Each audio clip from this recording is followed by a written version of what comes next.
Right. I am fucking sick and tired of the powers that be. Ricky Gervais, never one to shy away from controversy, has just taken aim at London's leadership in a way only he can. A few tongue-in-cheek billboards promoting his vodka brand have sent City Hall into full meltdown.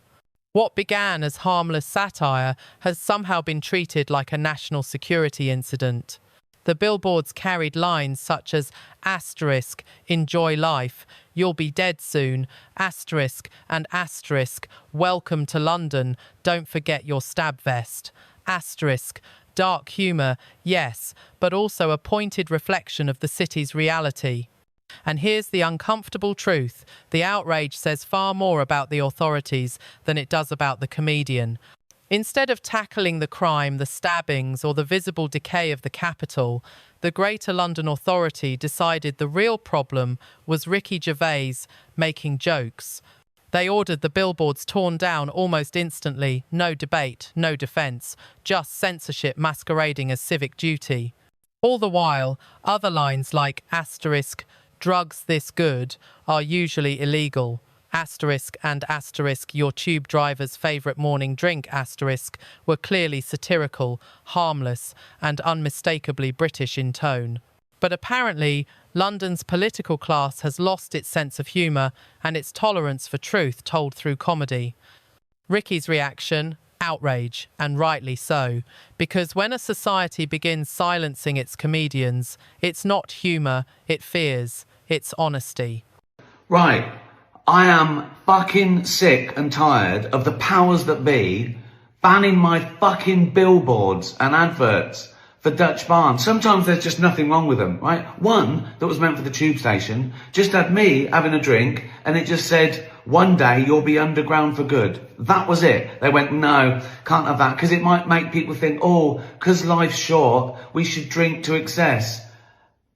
Who's fucking thinking that? Oh my God. Cowardly fucking cunts. Just think it's my attitude. Oh, but you can't win because, right, you're not allowed to say alcohol's good for you or it does this or it makes you feel confident or it makes you feel attractive, which is fine. I went the other way. There was one advert I was reading from my laptop from government websites just saying about all the dangers of alcohol. They went, no, we don't like that. Do you know why? Because they don't like the truth either, because that puts off other advertisers, you know. Fuck me, honestly. So this is what we're going to do. Fuck them, okay? I'm going to sell directly to you. Go to the website, right? Sign up for our mailing list as well, and you can win a year's supply of Dutch Barn. Also, we save donkeys. So, save donkeys, fuck censors, Dutch Barn. Apparently, in London today, the biggest threat isn't the surge in knife crime or the wave of street robberies, it's a few cheeky billboards. According to City Hall, Ricky Gervais's jokes are now a matter of public concern, and that infamous line asterisk, don't forget your stab vest asterisk has aged with brutal accuracy.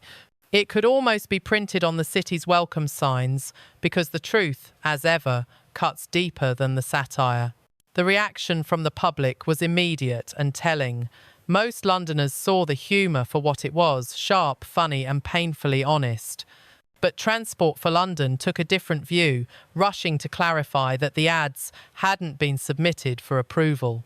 Of course they hadn't, because these days a bit of classic British wit is treated as a liability rather than a tradition. We've reached a point where a tongue-in-cheek joke, the kind that once drew a smile at the bus stop, is now treated like a public safety issue. And let's not forget, this is about alcohol advertising in London, a city where irony was practically invented. Yet somewhere, someone decided satire was too dangerous. So, instead of laughing at ourselves, we're policing humour, while the real problems on London's streets remain unsolved. Look, I would say, thank heavens for people like Ricky Gervais, you know, who are willing to sort of point out and call out this, as you say, this is a stifling, oppressive bureaucracy of, you know, apparatchiks who are so steeped in wokery and not wanting to cause offence that they're stamping out you know, the fun, the creativity, all the stuff that we once associated with the very best of British humour. And what, you know, Ricky Gervais is doing is just in keeping with ads in the past. And gosh, do you remember, Britain used to be the world's best country for producing funny commercials. In the 1970s and 80s and 90s, you had worldwide winning, world award winning commercials. You know, remember the Cinzano ads with Joan Collins and so forth. But, you know, there were so many ads that wouldn't be made today. I remember in the late 90s, you had, I think, for a peanut company, you had Noddy Holder from Slade. And the posters all said, "Nibble Nobby's nuts." I really don't think that would be made today.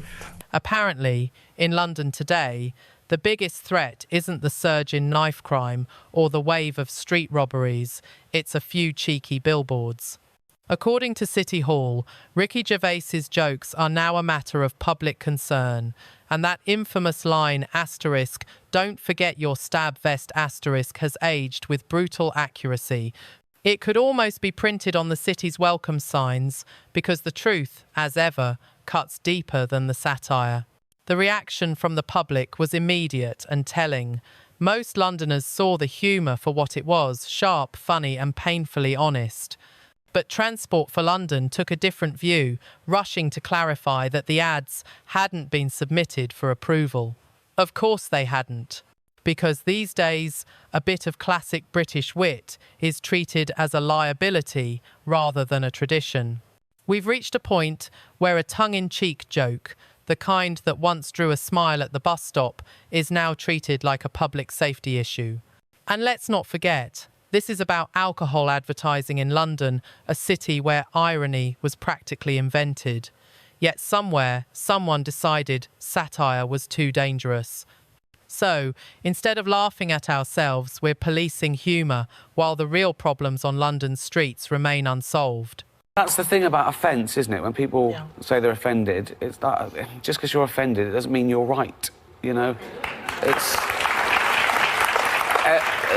offence is about feelings, and feelings are personal. Some people are offended by equality. So what? You know, so you can't second-guess people. If you try and please everyone, you'll please no one. With comedy as well, I think you've got to deal with taboos and contentious issues, and sometimes you deal in irony, and some people don't get that. But, you know, you can't legislate against stupidity, otherwise you'll be doing nothing, you know, because I'm not doing it for the 200 egos in the room. I'm doing it for the 200 million people watching around who aren't winning awards, who aren't millionaires. And freedom of speech is so important these days. I've reached the age now where I don't care anymore. It's a sin.